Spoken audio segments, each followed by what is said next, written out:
Friends, आप लोग के स्क्रीन पे भी जो क्वेश्चन दिखाई दे रहा है, ये एप्लीकेशन ऑफ इंटीग्रेशन से दिया गया है। इंटीग्रेशन को यूज करके हम लोग कोई भी प्लेन का एरिया या कोई भी सरफेस का एरिया हम लोग बहुत आसानी से निकाल सकते हैं। जैसे आप लोग लोअर स्टैंडर्ड में सीखे थे कि एक रेक्टेंगल का एरिया क्या होता है, लेंथ इंटू इंटू ब्रेथ।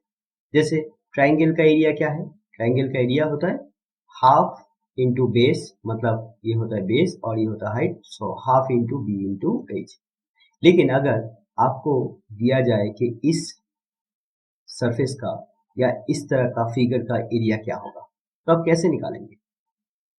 तो इस तरह का ये इरेगुलर फिगर है, ये सब रेगुलर फिगर है। तो रेगुलर फिगर के लिए चलो आपके लिए बहुत सिंपल सा फॉर्मूला रहता है, फॉर्मूला यूज करके आप आसानी से निकालेंगे। लेकिन अगर एरिया अगर कोई इरेगुलर फिगर का निकालना है तो उसके लिए आपको कैलकुलस का हेल्प लेना है। और कैलकुलस का एक पार्ट है इंटीग्रेशन। कैलकुलस का एक्चुअली दो पार्ट होता है, एक डिफरेंशियल कैलकुलस और एक होता है इंटीग्रल कैलकुलस। तो इंटीग्रल कैलकुलस के हेल्प से हम लोग एरिया निकालते हैं। तो अभी हम लोग को यहाँ पर दो कर्व दिया गया है, y equals to root x and y equals to x. तो इन दो कर्व से बाउंडेड जो एरिया होगा, उसका वैल्यू क्या होगा निकालना है, और उसमें हम लोग को हेल्प लेना होगा इंटीग्रेशन का। तो जो स्टूडेंट का क्लास 12 में मैथ नहीं था, उन सब स्टूडेंट के लिए थोड़ा सा कॉम्प्लिकेटेड होगा, क्योंकि इस तरह का क्वेश्चन सॉल्व करने के लिए मेन जो चीज होता है इन सब कर्व का डायग्राम ड्रॉ करना। अगर आइडिया आप लोगों के पास नहीं है तो इस तरह का क्वेश्चन सॉल्व करना थोड़ा सा डिफिकल्ट हो जाएगा। सो आपको पहले इसका डायग्राम का आइडिया बनाना होगा कि इस तरह का कर्व कैसे होता है, कैसे बनता है। तो आप लोगों के हेल्प के लिए मैं यहाँ पे कुछ चीज यहाँ पे लिखा देता हूँ। आप लोगों को सिर्फ उतना याद रखना है, उतना याद रखने पर ही आप लोगों का इस तरह का क्वेश्चन सॉल्व हो जाएगा। तो आप लोग सबसे पहले, अगर आपको इस तरह का कोई कर्व दिखाई दे, इस तरह का अगर कोई कर्व दिखाई दे, तो मान लीजिएगा ये क्या है, सर्कल का कर्व है। ओके, सर्कल मतलब ऐसा सर्कल है, जहां पर ये है सेंटर और ये है सर्कल का रेडियस, मतलब ये है सर्कल का रेडियस जो है ए। तो x में भी स्क्वायर है, y में भी स्क्वायर है, तो x square plus y square equals to a square. तो ये हो जाएगा इक्वेशन ऑफ सर्कल। नंबर 2, अगर ऐसे दिखाई दे, जैसे मान लीजिए a x plus b y equals to c, तो ये हो जाएगा स्ट्रेट लाइन। स्ट्रेट लाइन, तो यहां पर a है x का कोफिशिएंट और यहां पर b है y का कोफिशिएंट और इक्वल्स टू सम कांस्टेंट। ये कांस्टेंट जीरो भी हो सकता है, यहाँ पर a भी जीरो हो सकता है या b भी जीरो हो सकता है। ठीक है, तो ये हो जाएगा स्ट्रेट लाइन का इक्वेशन। स्ट्रेट लाइन की इक्वेशन में देखिएगा x का पावर 1 है, यहाँ पर भी y का पावर 1 है, मतलब ये एक टाइप का लीनियर इक्वेशन है। तो लीनियर इक्वेशन मतलब वो हो जाएगा स्ट्रेट लाइन का इक्वेशन। तो इसका अगर मैं ग्राफ ड्रॉ करूं तो आ जाएगा एक स्ट्रेट लाइन, और इसका अगर ग्राफ ड्रॉ करूं तो ये आ जाएगा सर्कल। नंबर 3, अगर आपको इस तरह का कर्व दिखाई दे, y square equals to 4ax, a something यहाँ पर कोई कांस्टेंट हो सकता है, जैसे 2/3 -5 या 1, इस तरह का कुछ। तो y square equals to 4ax, इस फॉर्मेट में अगर आपका कर्व आए तो मान लीजिएगा ये है equation of parabola. Parabola with positive x axis.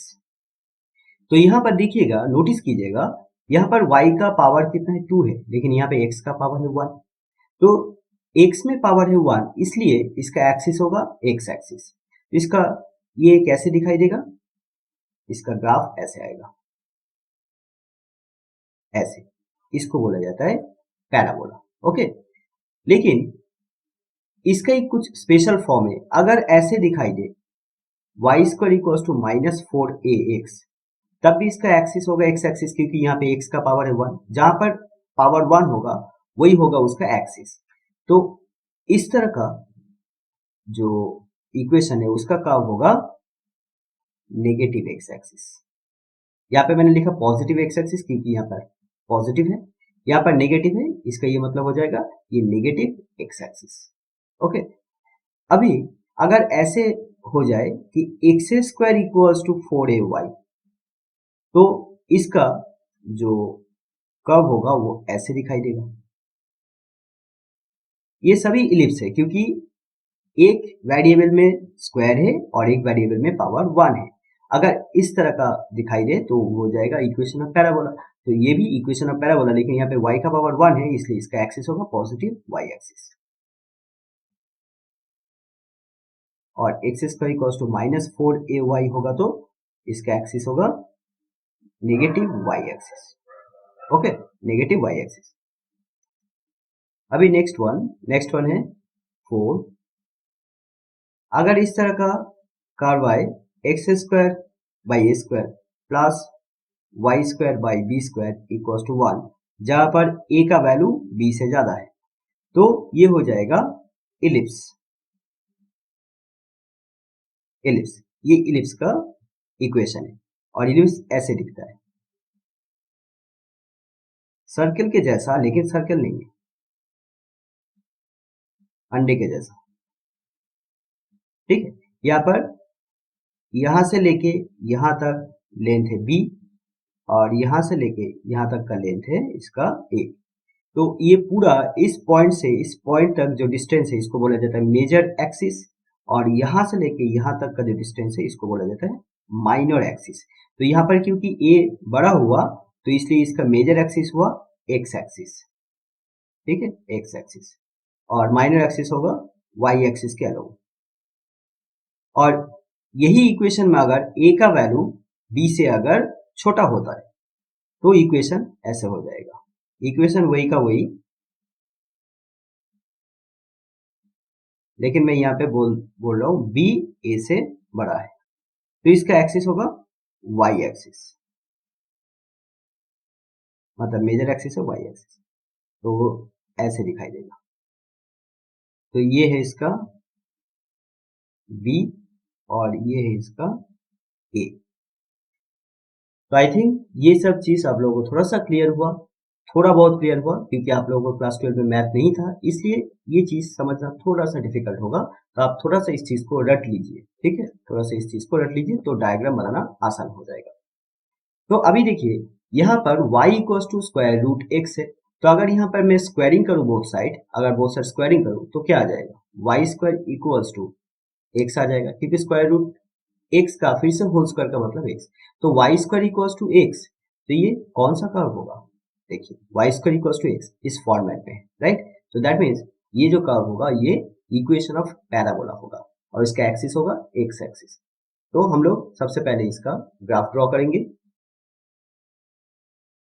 ठीक है। तो ये इक्वेशन ऑफ पैराबोला हुआ,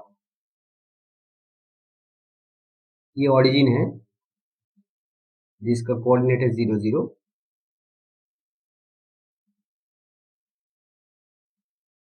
और ये एक्स एक्सिस है, और ये है स्ट्रेट लाइन, क्योंकि यहाँ पे y का भी पावर 1 है, x का भी पावर 1 है, तो ये स्ट्रेट लाइन। देखिए इस स्ट्रेट लाइन का जो पोजीशन होगा किस तरह का दिखाई देगा, वो ड्रॉ करने के लिए हम लोग को क्या करना होगा, x का कोई भी एक वैल्यू एज्यूम करना होगा। जैसे आप x का वैल्यू 0 ले लीजिए, x का वैल्यू 0 ले लीजिए, तो y का वैल्यू कितना मिलेगा, y का वैल्यू भी 0 मिलेगा। x का वैल्यू अगर आप 1 ले लीजिएगा तो y का भी वैल्यू 1 मिलेगा। x का वैल्यू अगर -3 ले लीजिए तो y का भी वैल्यू -3 होगा। तो आप इसको थोड़ा सा प्लॉट कीजिए, 0 पे 0, x का वैल्यू 1, मतलब मान लीजिए यहाँ पर x का वैल्यू है 1, मान लीजिए यहाँ पर x का वैल्यू 1, तो y का वैल्यू यहाँ पर 1, तो अभी ये कहाँ पे इंटरसेक्ट कर रहा है, मान लीजिए यहाँ पर इंटरसेक्ट कर रहा है, तो ऐसे, तो ये 1 1। उसके बाद x का वैल्यू -3, मतलब इस तरफ, तो कहीं ना कहीं होगा, राइट। तो दैट मीन्स यहाँ पर ये लाइन ऐसे जा रहा है, ये लाइन ऐसे जाएगा, x का वैल्यू नेगेटिव पे y का भी वैल्यू नेगेटिव, x का वैल्यू जब पॉजिटिव होगा y का भी वैल्यू पॉजिटिव होगा, इसका मतलब वो लाइन ऐसे जाएगा, ऐसे जाएगा। x पॉजिटिव तो y भी positive, x positive y positive, x negative तो y नेगेटिव, ठीक है, तो ऐसे। तो ये हम लोग का क्या हुआ, ग्राफ ड्रॉ हो गया। अभी देखिए इन दो कर्व से जो एरिया बाउंड हो रहा है वो ऐसा, ये वाला पोर्शन। तो हम लोग को ये शेडेड पोर्शन का एरिया निकालना होगा। अभी हम लोग एरिया जब निकालेंगे तो इसके लिए अप्रोच ऐसा होना चाहिए कि ये दो कर्व कौन सा पॉइंट पे इंटरसेक्ट किया है, कौन सा पॉइंट पे इंटरसेक्ट किया है, उन पॉइंट का कोऑर्डिनेट चाहिए। जैसे देखिए ये दो कर्व इस पॉइंट पे इंटरसेक्ट किया है, राइट, इस पॉइंट पे इंटरसेक्ट किया, तो ये पॉइंट कौन सा होगा, इसका कोऑर्डिनेट क्या होगा, निकालना होगा। और ये वाला पॉइंट पे भी इंटरसेक्ट किया है, तो इसका कोऑर्डिनेट क्या होगा। तो देखिए इसका कोऑर्डिनेट तो 0 0 मिल ही रहा है, लेकिन मैं यहाँ पे मैथ यूज करके मैं बोलूंगा एक पॉइंट तो 0 0 होगा और एक पॉइंट कुछ अलग होगा। तो देखिए कैसे निकालेंगे। तो इसको निकालने का तरीका है, सबसे पहले मैं यहाँ पे इसको थोड़ा सा नीचे लिख देता हूँ। So y square equals to root x, sorry square नहीं होगा, अभी स्क्वायरिंग करोगे तो y square equals to x आ जाएगा। तो ये इक्वेशन ऑफ पैराबोला, ओके। और y इक्वल्स टू एक्स, ये स्ट्रेट लाइन। अभी हम लोग को क्या करना है, हम लोग को ये जो इंटरसेक्टिंग पॉइंट है, मान लीजिए ये ए पॉइंट है और ये तो ओ पॉइंट है, तो ए पॉइंट का कोऑर्डिनेट चाहिए और ओ पॉइंट का कोऑर्डिनेट चाहिए। तो इसके लिए आप लोग को क्या करना होगा, इन दो इक्वेशन को आपको सॉल्व करना होगा, इन दो इक्वेशन को सॉल्व करना होगा। मान लीजिए ये इक्वेशन 1 है और ये इक्वेशन 2 है, क्योंकि दो कर्व इंटरसेक्ट कर रहा है, तो इंटरसेक्ट अगर करेगा तो इंटरसेक्टिंग पॉइंट का कोऑर्डिनेट निकलने का तरीका यही होगा कि वो दो कर्व को आपको सॉल्व करना है। सॉल्व करने पर आपका x का वैल्यू कितना है वो मिल जाएगा, y का वैल्यू कितना है वो मिल जाएगा, और वही होगा इंटरसेक्टिंग पॉइंट का कोऑर्डिनेट्स। तो अभी देखिए यहाँ पर x का वैल्यू है y या y का वैल्यू x, तो x का वैल्यू अगर y है तो यहाँ पर बैठा दीजिए, x के जगह पर y बैठा दीजिए। तो putting x equals to y in equation 1 we have, तो यहाँ पर क्या है, वाई स्क्वायर इक्वल्स टू, एक नंबर इक्वेशन में अभी x के जगह पर बैठाना है y। तो देखिए अभी इस y को इस तरफ ले आएंगे, ऐसे y y मत काट दीजिएगा, ठीक है, तो वो गलत हो जाएगा, क्योंकि y का वैल्यू निकालना है तो y को काटना नहीं है। अभी y कॉमन जा रहा है। अभी देखिए दो टर्म का प्रोडक्ट अगर जीरो हो रहा है तो आइदर ये जीरो होगा नहीं तो ये जीरो होगा। तो मुझे लिखना है either y equals to zero और y minus one equals to zero. तो यहां से आ रहा है y का वैल्यू 1, तो x का y का वैल्यू एक जीरो आया, y का वैल्यू एक 1 हुआ। अभी y का वैल्यू जब जीरो तब x का भी value zero, therefore x equals to zero, क्योंकि y इक्वल्स टू तो x है, राइट। तो y का जो भी वैल्यू होगा x का भी वही वैल्यू होगा। तो अगर y का वैल्यू 1 है तो देयरफॉर x का भी वैल्यू क्या होगा, 1 होगा, because y equals to x। तो अभी मेरा जो कोऑर्डिनेट आया 0,0 और 1,1, ये है कोऑर्डिनेट्स, ठीक है। ये कौन सा पॉइंट का कोऑर्डिनेट, ए पॉइंट का कोऑर्डिनेट, और ये ओ मतलब ओरिजिन का कोऑर्डिनेट, ओके। तो देखिए मैं जैसे कि बोला था, यहाँ पर जो जो पॉइंट पे इंटरसेक्ट होगा वो पॉइंट का कोऑर्डिनेट्स आपको मिल जाएगा। तो एक तो 0 0 मिला और इसका कोऑर्डिनेट है 1,1। तो दैट मीन्स एक्स का भी वैल्यू 1, तो इस यहाँ से एक परपेंडिकुलर ड्रॉ कीजिए, वो एक्स एक्सिस पे जिस पॉइंट पे मीट करेगा उसका वैल्यू होगा ये 1, और यही वैल्यू मुझे चाहिए। और यहाँ पर y का वैल्यू कुछ भी नहीं होता है, मतलब 0। तो ऐसे, और एरिया निकालने के लिए हम लोग को क्या करना होगा, एक्स एक्सिस में कोऑर्डिनेट्स चाहिए। ये दो का जिस पॉइंट पे इंटरसेक्ट किया है वो पॉइंट का एक्स का वैल्यू क्या है वही मुझे चाहिए। तो यहाँ पे 1 मिला और यहाँ पर एक्स का वैल्यू 0, यही दो पॉइंट मुझे चाहिए एरिया निकालने के लिए। अभी कैसे निकालेंगे देखिए, मैं ये चीज थोड़ा सा रफ कर रहा हूँ, आप लोग लिख लीजिएगा। यहाँ पर area bounded by the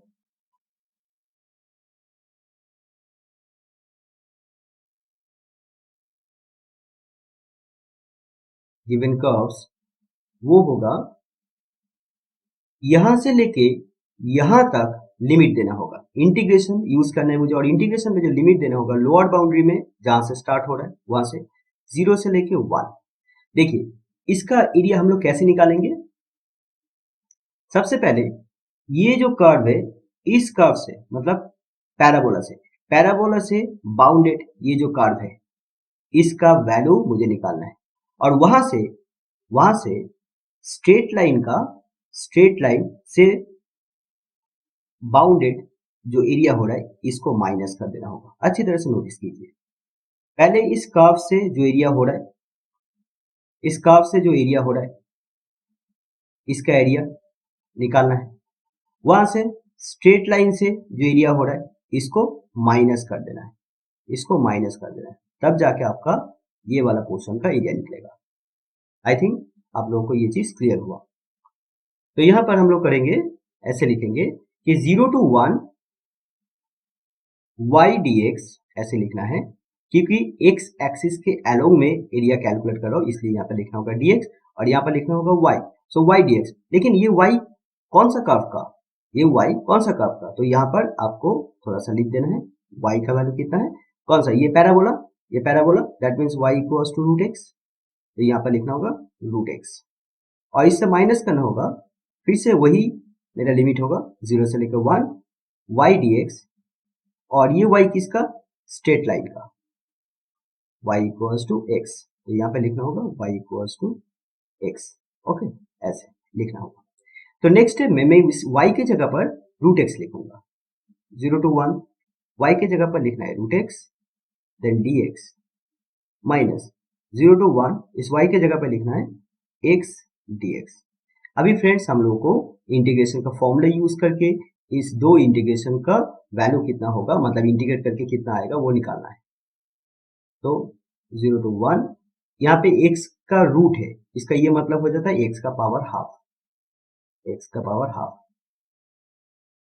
minus 0 to 1 x dx। अभी क्योंकि डेफिनेट इंटीग्रल है तो यहाँ पे कोई भी कांस्टेंट नहीं आएगा। अभी यहाँ पे एक फॉर्मूला लिखा देता हूँ, आप लोगों को फॉर्मूला याद रखना है,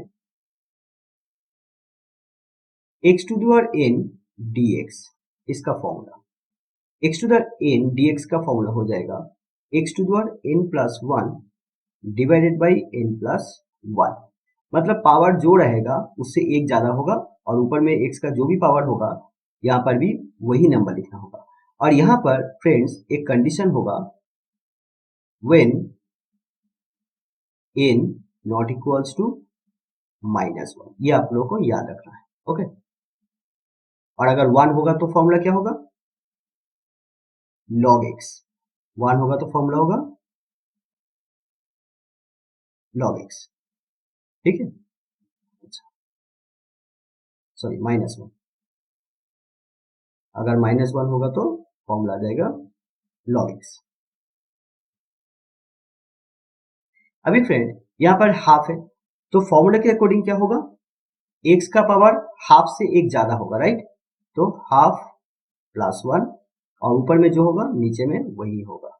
और इसको लिखने का तरीका है ऐसे, थर्ड ब्रैकेट में देना है और यहाँ पे लिमिट को लिखना है 0 से लेके 1 तक, और यहाँ पर x का पावर 1 है तो इंटीग्रेशन के फॉर्मूला के अकॉर्डिंग पावर जो है उससे एक बढ़ जाएगा, इंक्रीज होगा, नीचे में वही रहेगा।